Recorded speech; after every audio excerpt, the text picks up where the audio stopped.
Have you ever really stopped to think about what it means when we call God a king? I mean, it's a word we hear all the time, right? But what's the picture that pops into your head?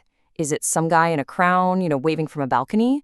Well, what if the original idea was something way bigger, way more powerful, and maybe surprisingly, way more comforting? Today, we're going to unpack that exact idea using a single powerhouse verse as our guide.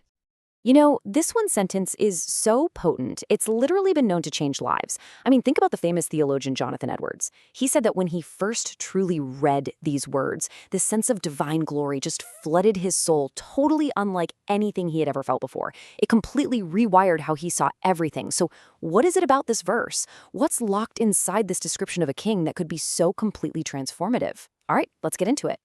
To really get to the heart of this verse, we kind of have to start by forgetting almost everything we think we know about kings. Because the source material we're looking at today is crystal clear. The biblical idea of a king is radically different from any modern-day monarch we can think of. So, to understand the power here, we first have to deconstruct our old definition and build a new one from the ground up. Okay, so the first thing we absolutely need to grasp is that the Bible's concept of a king isn't some constitutional figurehead with limited ceremonial power. Nope. We are talking about an absolute ruler with completely unlimited authority. And that is a foundational distinction that changes everything that comes next. Now, what's so interesting about this is the implication. Thinking of a king like, say, King Charles is just the wrong category entirely.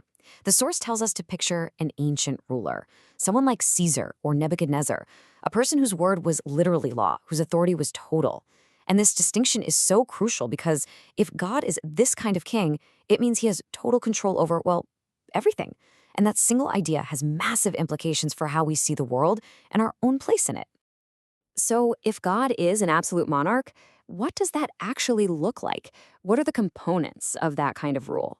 Well, according to our source, this absolute kingship is built on two immense foundational pillars: majesty and sovereignty. Let's break those down one by one. First up, majesty. And this is so much more than a fancy title or a golden throne. This is about a blinding, radiant glory that's so powerful it's almost terrifying. Think of the sun. You can't look at it directly, right? But you feel its power and you see its light on everything. That's just a tiny glimpse of what the source describes as God's majesty, an excellence so pure and beautiful it just stops you in your tracks. Now, when you encounter something truly majestic like that, it changes you. It's supposed to provoke a response. And it's not slavish terror, but this profound sense of reverent awe, a fear that understands you're in the presence of true, ultimate greatness. And second, it makes you want to talk about it, to bless it, or to speak well of it. It's that gut reaction that just says, wow, this is too good to keep to myself. And the second pillar is sovereignty. This is the idea that God is in complete and total control of everything. Nothing happens without his knowledge and his permission. See, he isn't just a king in name, he's a king in practice. He's the one who decrees how things are going to be, and his plan is the one that ultimately unfolds. To put it simply, he calls the shots. And all these examples from Scripture show us that God's sovereignty isn't just some abstract philosophical idea. No way. We're talking about dividing seas, making the sun stand still in the sky, shutting the mouths of lions. The point isn't just, hey, look at these cool miracles. The point is, if this king's authority extends over the very laws of nature, then he can most certainly direct the events of history and, yes, our individual lives. Okay, so at this point, you might be thinking this all sounds a little scary. An all-powerful, absolute monarch who controls everything. That doesn't exactly sound like comforting good news, does it? And, you'd be right to feel that tension. But here is the absolutely astonishing twist in the narrative. This same absolutely sovereign king is also revealed to be a king of grace. This is the gospel in a nutshell. The king of the entire universe, the one with all that majesty and all that sovereignty, executes a rescue mission. He doesn't have to. Nobody's forcing his hand.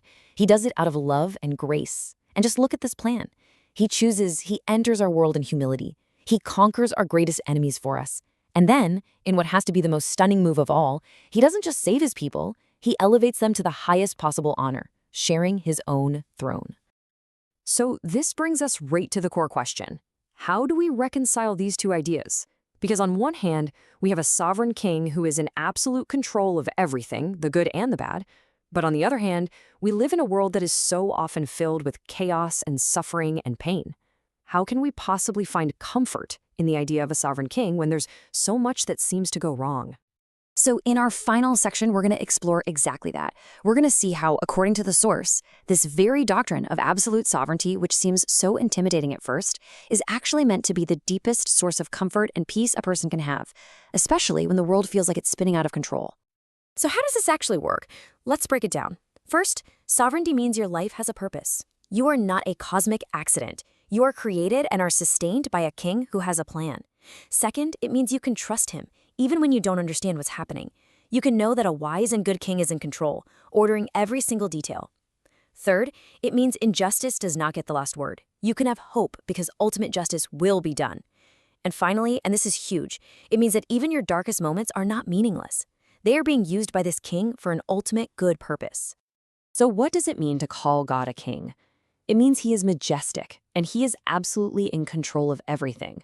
But the surprising, life-changing twist is that this very same king is also a king of grace. He is good, he is loving, and he is working all things, every triumph, every trial, every single moment, together for the good of his people and for his own glory.